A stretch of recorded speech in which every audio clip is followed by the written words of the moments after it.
Hi everyone, welcome to my channel, welcome to this new video here. I'm Birgit from Koba.Siani. I'm in the mood for a creative, a little bit crazy photo shoot. So I went through my ideas and as the weather is great these days and there's a blooming field nearby with yellow flowers and I have some meters of this beautiful fabric here, a cotton lawn. It was quite clear that I would make a dress looking like this here, and I just felt this is the time to do it now. And perhaps you already know which of my patterns I'll hack to achieve this look. It's the Natalie dress. So let's start with the Spring Fairy sewing project and let's get a little bit creative. Have fun with the video. At first I got on the original Natalie dress so that I can measure a bit and to think about which details I'd like to change for the pattern hack.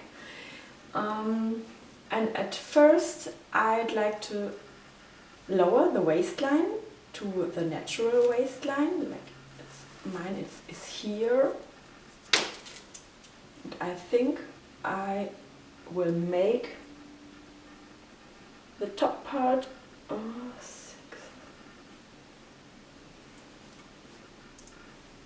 6 centimeter longer. That's perhaps, oh no, 7 centimeter longer. And in the pattern there are also waist darts drawn in, which I haven't sewn here, but I definitely, in this new sample, I saw the waist darts. And probably I take also in the waist here, but this I'll try out during the sewing process. Next I think this time the sleeves should be a little bit longer, I think. Not much, just a few centimeters, perhaps 5 centimeters? Let's see, just a tiny little bit. Then I want to have a floor length dress, but I'm afraid if I just lengthen the upper skirt here, this will be too less volume.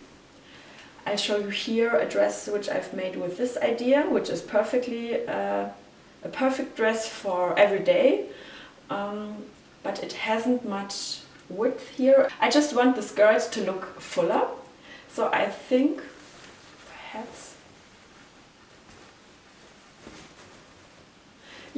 perhaps it's a good idea to start here with the lower tier as upper tier, but longer. Let me just measure this. Downwards from the waistline, this tier should be, yes, 60, let's do 60 centimeter tier as a first tier, but with the width of the lower original tier. And then I need a ready skirt length. 60 was mid of the knee. Then I need a ready length of 105 in total. This means the lower tier has to be 45 centimeter high. And as a width of the lower skirt tier, I will measure this on the pattern piece and calculate this and show you soon. And then because of the new body shape, I definitely plan a side seam zipper this time. And I think I'd like to have a really tight waistline, at least for the photo. So I need something temporary here to snatch it really. So I think I'll add 2 loops here in this area, one at the waistline and the other one a few centimeters above, so that I can sew a string and then tie everything to the back to eliminate all the width here and to have a really tight upper body for the dress. But I think this will only be comfortable for the photo, so I can pull out the drawstring later and wear it as a normal dress. I might also shorten it after after the photo shooting, because definitely this dress won't be something for every day. But this I'll decide later when it's ready. Okay, so with these alterations, let's start cutting the fabric. I start here now with the top parts, and both the front and back top I cut 7 centimeter longer. That's what I determined before. But besides the lower edge, all other edges I cut like the paper pattern. Additionally, there should be now waist darts in the top parts, and for these I just lengthen the original dart sides in a straight line down to the lower edge. This means that the darts are not only longer, but also wider at the lower edge. These are for now the adaptations at the top parts. About the side seam we'll see later. Next comes the sleeve, which I cut 5 centimeter longer. When the sleeve is done, I go ahead with the upper tier. As I've decided before, I'm using here the original pattern piece for the lower tier as pattern piece for the upper tier. The ready height of this tier should be later 60 centimeter. 2 centimeter I need additionally at the top and bottom for the seam allowance. And calculated with these measurements, I had to add in total 27 centimeter at one of the horizontal edges. Of course, I cut the front and back tier in the same way. Because of the darts and exchange of the pattern pieces of the tiers, the notches for the horizontal linking seams don't really work anymore, so I only mark the center front and back and the quarter of each skirt tier. For the second lower skirt tier, I wanted to have a ready height of 45 centimeter to reach the total skirt length of 105 centimeter. But here I forgot to add extra seam allowance and hem allowance. For the photo and dress itself, it was still okay, but if you want to have a real floor length dress, you absolutely should add seam allowance and hem allowance. 1 centimeter for the linking seam and in total 3 centimeter for the hem would be fine, I think. For the width of the second skirt tier, I measured the upper tier, added the measurements for the front and back parts, and took this by 1.6. The result in my size was 3.75 meter. But then I decided to just cut 4 fabric pieces across the whole fabric width, which was 1.08 meter in my case, which resulted in a bit bigger width than the calculated width, but this was still totally okay. This means I've got 4 fabric pieces for the lower tier in total. These 3 pattern pieces, the neckline facings for the front and back neckline and the pocket bags, I cut without any changes. For the loops at the side seam and the tie strap, I cut fabric strips with the width of 4 centimeter and a straight grain line to make these. In this next chapter, I check if I should reduce the waist width even more, not only with the darts, but also along the side seam. And this is a method which I use quite often when I have to make fit checks, but I'm not sure at all if everything fits. At first, I finished everything around the neckline because this is something I would like to keep from the original pattern. This means I've already closed the shoulders and finished the neckline facing. Then I would make the side seams, but as you can see, only in the top part and without casting any edges. And instead of the final invisible zipper, I'm just using a random zipper, a normal one, because this is easier to work with now. Both seams, the regular side seam and the side seam with the zipper, I saw with the maximum stitch length and without securing the seams, so that these are extra easy to rip later. At the side seam with the zipper, please don't forget to fold in the seam allowance of 1 centimeter. Then I can try on the top part of the dress. As you can see, there is still quite a width in it, and my aim is that when I tie it in the back, there wouldn't be such big pleats in the dress. So I decided to reduce some width along the side seams. Unfortunately, I haven't noted this amount, but I think it was 1.5 centimeter. Twice means in total 3 centimeter per side seam. Thanks to the long stitches, I can now easily remove the temporary side seams and correct the shape of the pattern pieces. I only want to remove the width at the waist. That means I start my cut at 1.5 centimeter within the fabric and connect this point with a straight line up to the armhole. There I end at the original outline. Like this, I cut all 4 edges of the side seam. After this correction, I can go on with the regular sewing process. Although here, with the zipper, the steps are a little bit different, but this I'll show you in the next chapter in detail.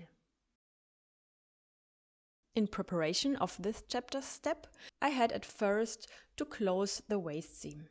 Here, I'm folding twice the front and back top parts into the half to mark also at the top parts the quarter of the whole distance. Like this, I create notches, which I later match to the notches at the skirt part.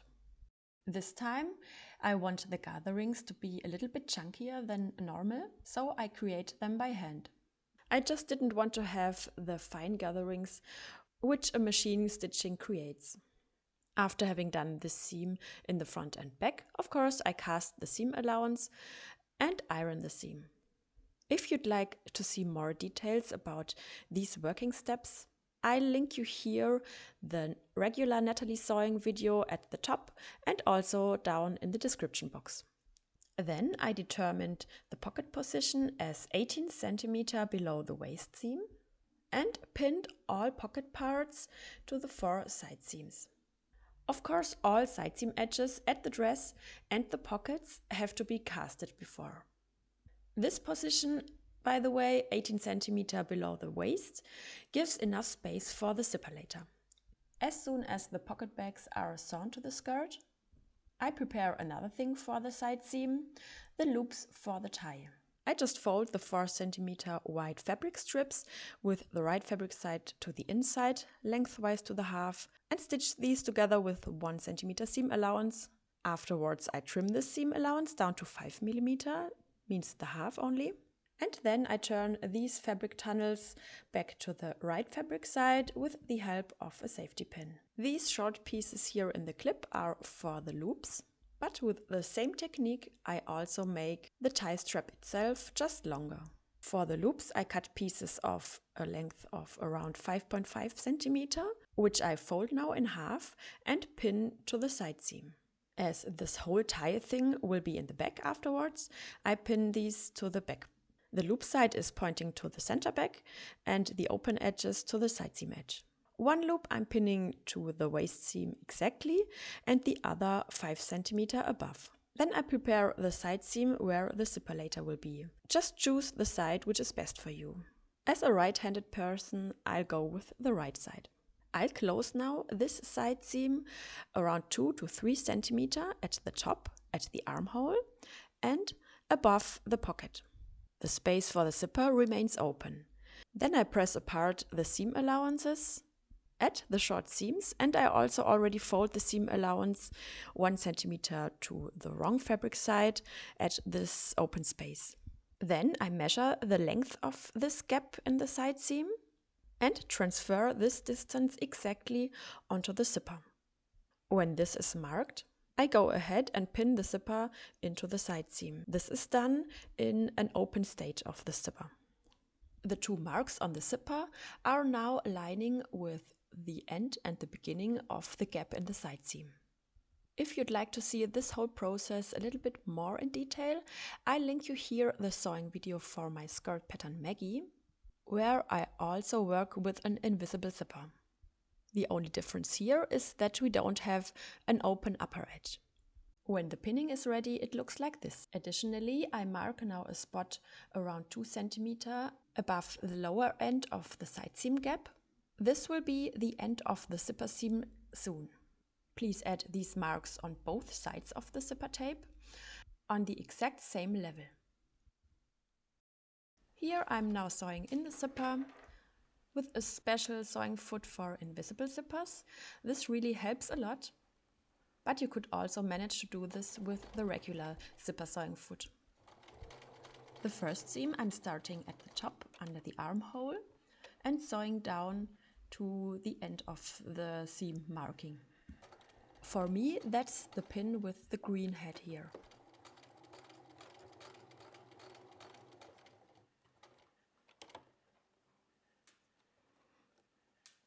Then comes the other side of the zipper. This I'm starting at the lower end, and the end of seam marking here is the pin with the yellow head.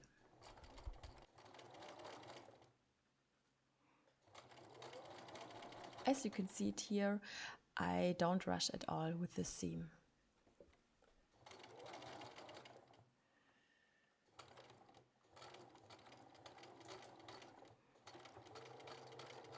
For the next step, the zipper has to be closed, which was a bit fumbly because the loops were getting in the way.